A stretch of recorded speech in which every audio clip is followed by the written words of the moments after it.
Hey creators, welcome to Minding Your Amygdala, the brain, body, and behavior podcast where you'll learn to awaken to your emotions, get informed about your biology, and motivated to use skills to improve your mental health.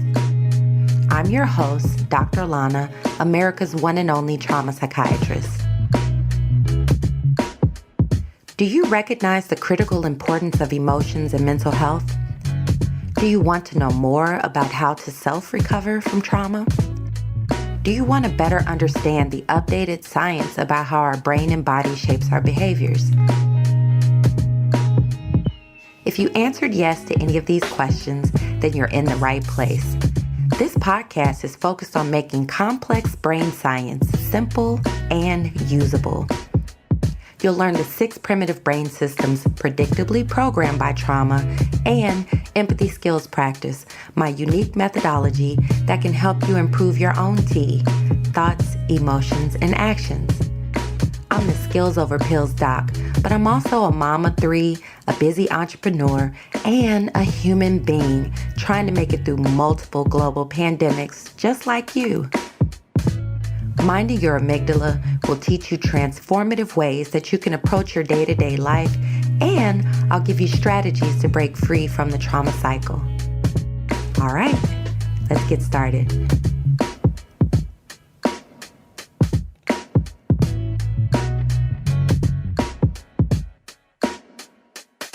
Hey creators, we're back again, and today's episode is Let's Talk About Sex, Baby.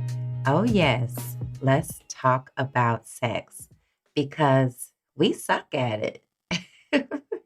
Talking about sex specifically. We're pretty bad at really having mature, sex-positive conversations about this topic. So for today's episode, we are going to explore some basic concepts about sex. Now, I want to qualify this with saying that this episode cannot possibly cover all of what we need to talk about when it comes to sex. But I really want to start the conversation from the space of being a trauma psychiatrist and sex being easily the topic that comes up the most with people who have experienced trauma of many sorts. And so I think it's a really important topic because we have so many things happening these days when it comes to our LGBTQ community, when it comes to discrimination and laws being passed that, create a lot of pain for transgender youth. And, just all together, sex is a touchy subject. And let's just keep it real. I had difficulty making this episode because I really sat down and was like, man, people who disagree with each other these days have a difficult time not attacking. So I wanted to make clear before I go into the content that this is my educated opinion about sex and about the human body. I am not here to argue with you. I am presenting information as I know and understand it. And this is based on years and years and years of, thankfully being able to take the most advanced coursework that we had on human sexuality. It was an interest of mine, even in medical school, as early as medical school, I can remember just specializing my curriculum in human sexuality and really trying to be part of a wave of people who had a better understanding of what sex is and what is it and what it is not. And so what I will say to this is that you don't have to agree with me.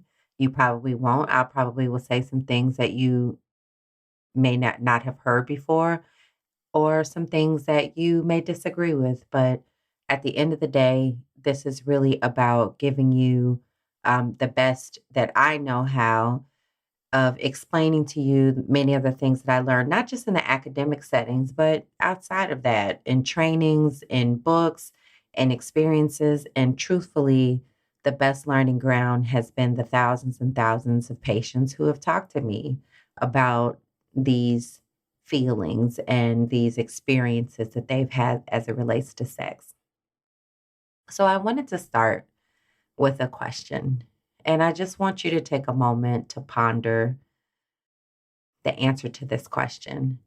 And that is, what emotions does the word sex evoke for you? Just pause for a moment and think about it.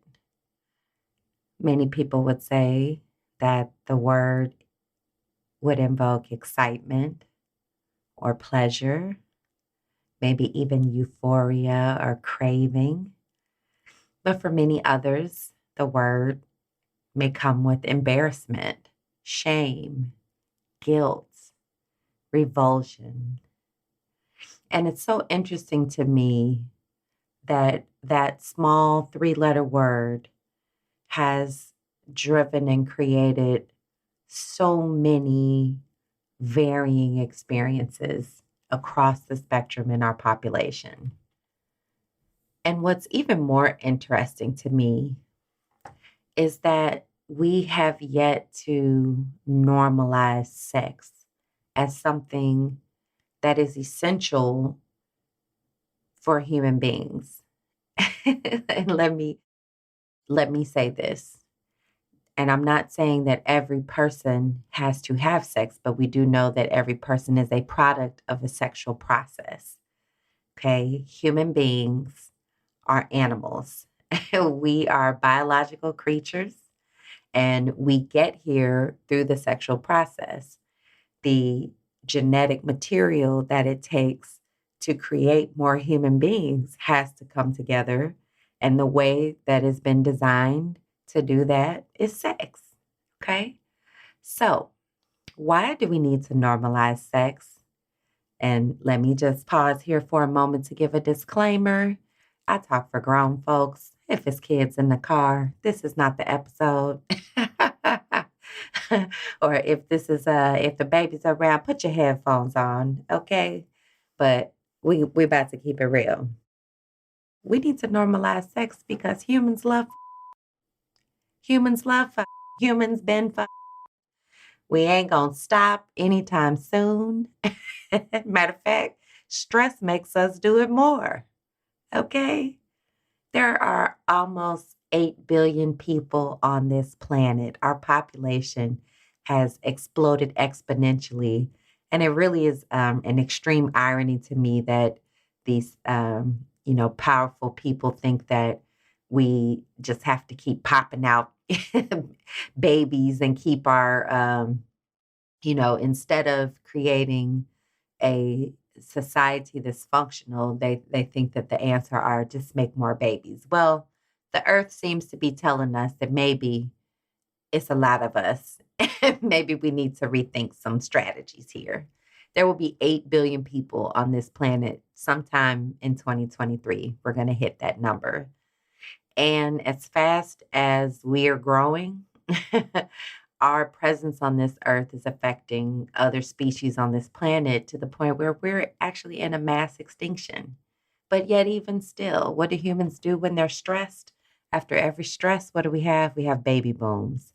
So we need to talk about sex and we need to learn about it. And more importantly, we need to release our debilitating beliefs about sex. So let's think about the many meanings of the word sex, because one of the tricky parts, in my opinion, is that there's so many ways that we are referencing this term, but there's many meanings for it. So first of all, sex can describe our body, the male or female body. There are also non-binary people or people who don't fit the binary description of male and female. We'll come back to that in later episodes. But sex also can describe the act that we do that makes us feel so good and puts our bodies close together, that's used to achieve intimacy with someone else. But then sex is also referenced as the act of procreation, how we produce our children. But I think it's really important for us to start understanding that humans are inherently sexual creatures. It's built into our body, it's built in our amazing design. And again, we learn so much about these external technologies, these computers and laptops and all of these things that we can do, but we have not learned enough about the most amazing technology on earth, which is our bodies. And our bodies are programmed to have nearly automatic responses of arousal to certain things. That is absolutely normal. Absolutely normal. Now, let me say, I use the term normal in a, I'm doing air quotes around normal because there is such a high level of variability of many things that the word normal can be sometimes lost. But what I mean by that is that although people's bodies are individually different, there is inherent programming that activates when we are close to others, when we're being stimulated in a way that is sexual or in those sexual areas. And so there's been many times where I have to do the basic work of correcting people from feeling guilt or shame because their body had the normal response that bodies have when they are stimulated. So, this is really important for us to understand that our bodies are programmed for sexual interactions. Now, this starts fairly early in our life. Even human babies have been known to discover their organs and play with them and even masturbate. And there's been many a parent that shows up to the pediatrician like, oh my gosh, my daughter is, humping her stuffed animals, or my son is playing with his privates. And the doctors often have to let them know that this is actually not completely abnormal. Those parts feel good. And when children and even babies find them, they're like, this is different. I think I'll keep messing with it. That's perfectly normal. It's more important to teach them about their privacy, to teach them the accurate names for their anatomy, and teach them how to deal with these circumstances in body positive ways. Like these are the spaces when you, in time and place where you can do that. This is not the time and place, and etc. So, all of that just to say that I think it's really important for us to recognize that our bodies, our sexual experience is not based on our gender or even our sexual orientation. I believe that humans are monosexual.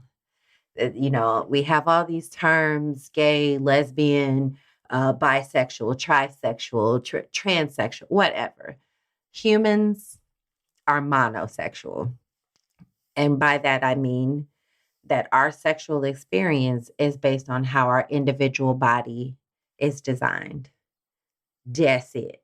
Okay.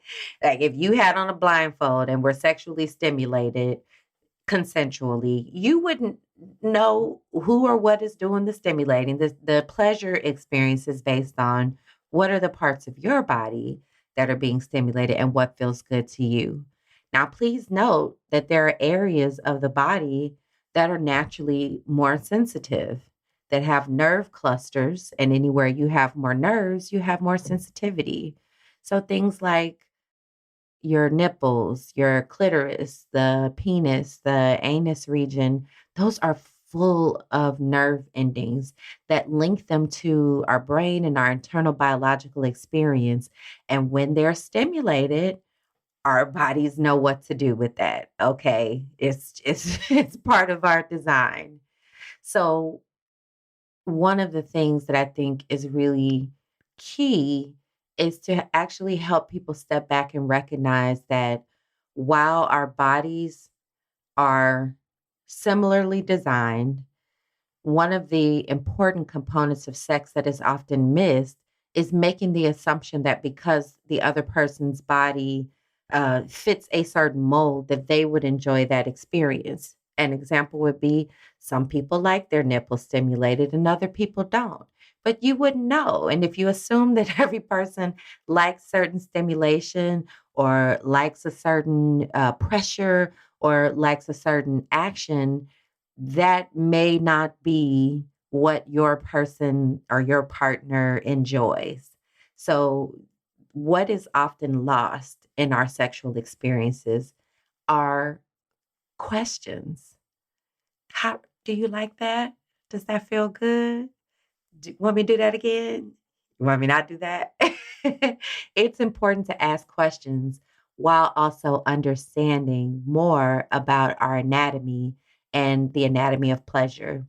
We have a society that has a very heavy skew in the masculine area as far as our understanding of sex. Much of our sex education, well, what little sex education we do have, is also missing information from a woman's perspective, from a female's perspective. And I would be remiss to say how how revealing it was to have so many patients, especially women, over the years who had had sexual traumas or had been exposed to sex in a way that they had been taught to feel guilty or feel shame, even to the point where they weren't familiar with their own anatomy, had never truly looked at their own body or thought that their body and body parts, their vulva, which is the external area of the vagina, it was supposed to look something other than what it was simply because they were uninformed and unaware. And that to me is very tragic because there's a lot of sex going on and there's not a lot of sexual satisfaction happening in our society. But I think a lot of that really is centered around our ignorance. So let me do a little bit of a science lesson. And many of you may already know this, but I think this is an important aspect of understanding why our body parts are the way that they are. So, once again, you all know that one of the things that I emphasize is that in 2003, the Human Genome Project released a lot of data that showed that our genetics, humans are 99.9% the same, meaning that out of 6 billion DNA components, we are 99.9% the same. So only 1% of those make the difference between me, you, and anybody else. And even in that 1% of differences that separates us, that most of those differences are about form, but not about function. So, for example, it might be the differences in how our ear is shaped, or how your nose is shaped, or how your eyes might appear. So it has to do with features, but most of the time, those features function the way that they're supposed to.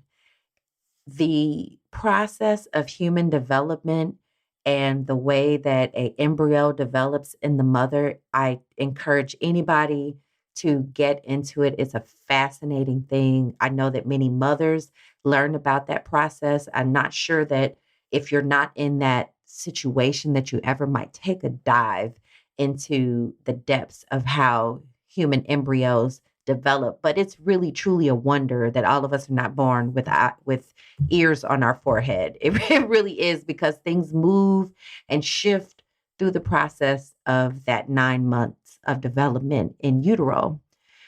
But biologically, the way that we work is that what we consider female humans have two X's, XX.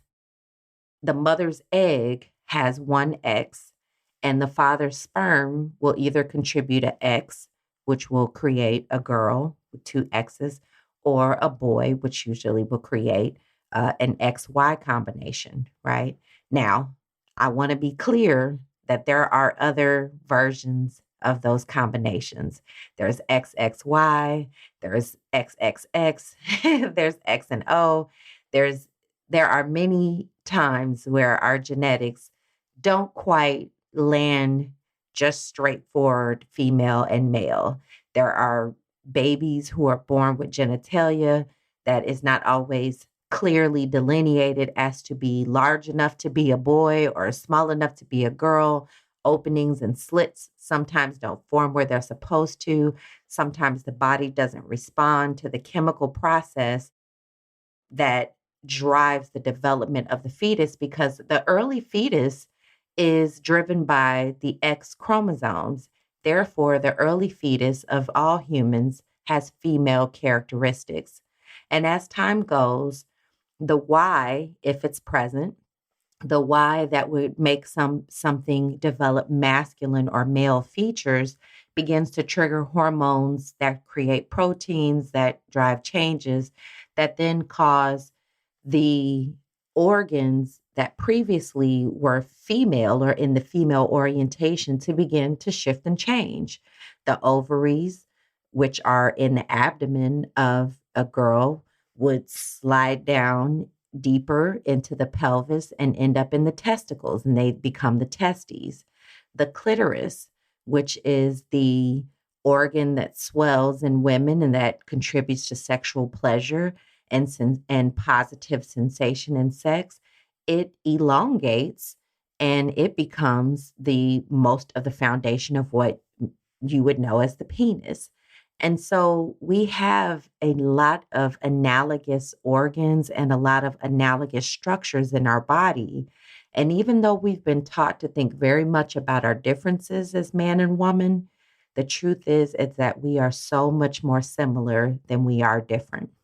So this leads me back around to really thinking about sex from a biological standpoint.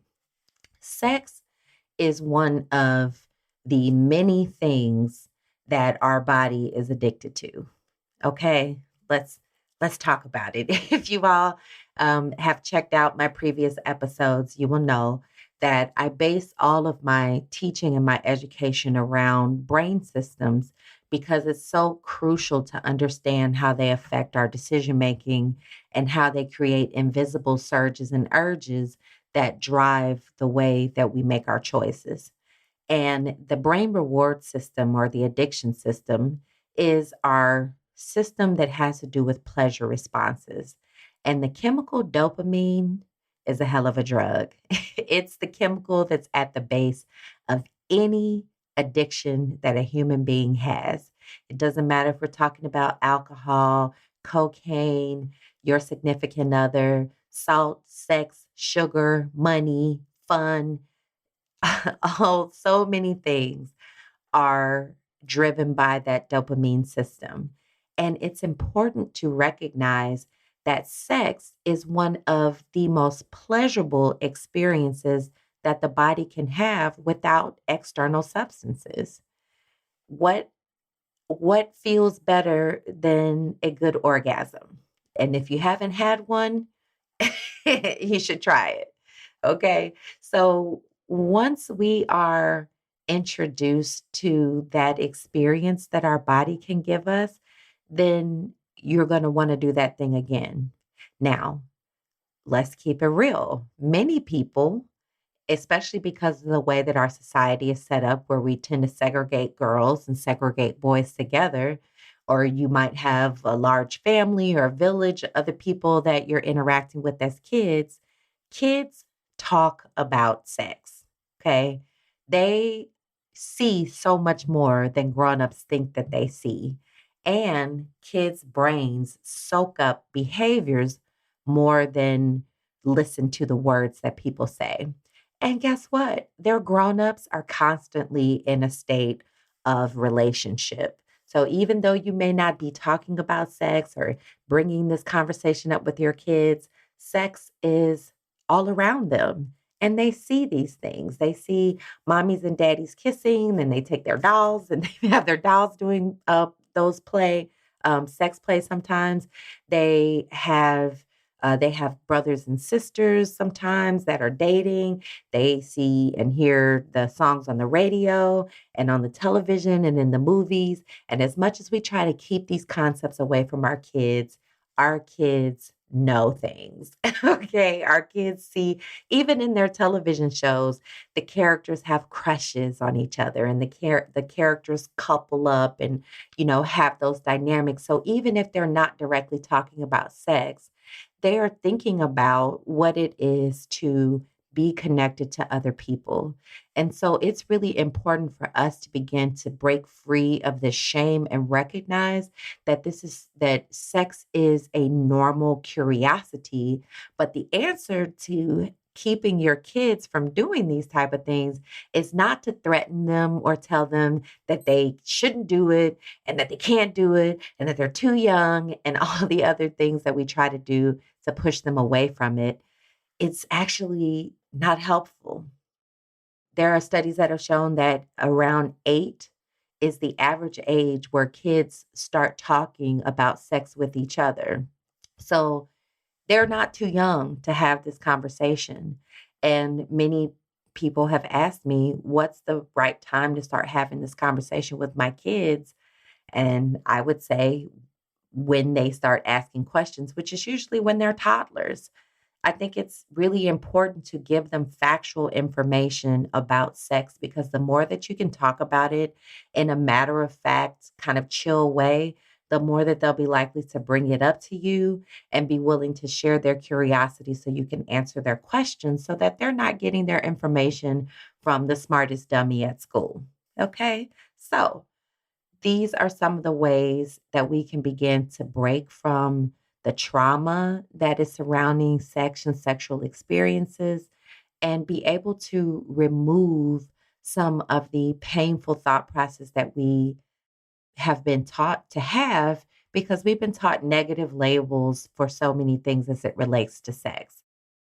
Once people have had sex, we have a lot of people talk about, well, born again, like you try to start, then you stop again.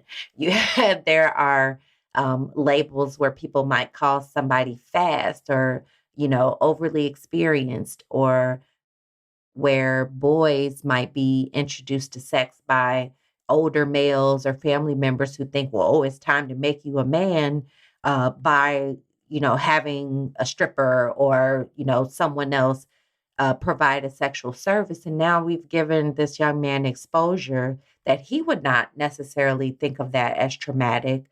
Might even think of it as a great thing. Oh, this older woman is gonna give me some.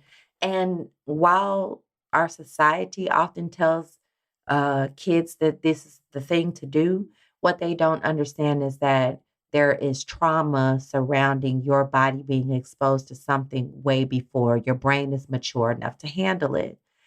And the consequences of that come out in the way that the kids then subsequently harass each other when it comes to sex and their desire for sex and intimacy and closeness to happen again. So I say all of that to say that we are in this unique space in America where sex is so strongly pervasive across our media, our music, our television, our film, our streaming shows, and everything. Yet we have this very repressive way of thinking about sex in the leading areas in our population. And that's resulting in archaic laws being passed, judgmental, painful laws, and other restrictions being held against people who don't fit the binary concept that we've been taught how we should think about sex, male and female, heterosexual sex only. So the reality is that sex is sexy, and telling people what not to do is generally quite ineffective. It's like telling kids don't put pebbles up your nose. Just the fact that you brought it up is put it on their mind and makes people want to know and understand. So what we do know is that the more education that people have, the better choices that they make regarding sex. So I believe that the strategy that I recommend to parents is talk about it more than they're comfortable with. Talk about it more than you're comfortable with. Buy books that help you all have the discussion. And the discussion should go on and on and on and be an ongoing process that's age appropriate to what you believe they can know and understand and handle, but still based on the reality that the scientific reality that's provable of how human babies are born and how sex is not just a element of pleasure for us, uh, not just a element of making babies, but also an element of pleasure for us. So I can't tackle everything that I want to tackle in one session, but I really did want to create a first step in being able to talk about sex with a language that's more positive and that is more understanding of how most people truly experience this very wonderful, pleasurable, addictive, but important aspect of human life.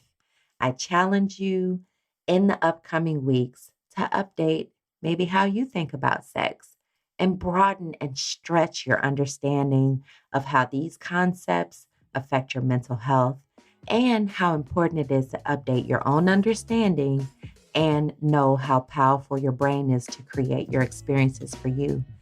If you're interested in learning more from me, you can get your tickets now to the next Trauma Cure, which will be October 26th through 28th. Go to thetraumacure.com, and I hope to see you there. Once again, thank you for joining me. This is Dr. Alauna, trauma psychiatrist, and this is Minding Your Amygdala.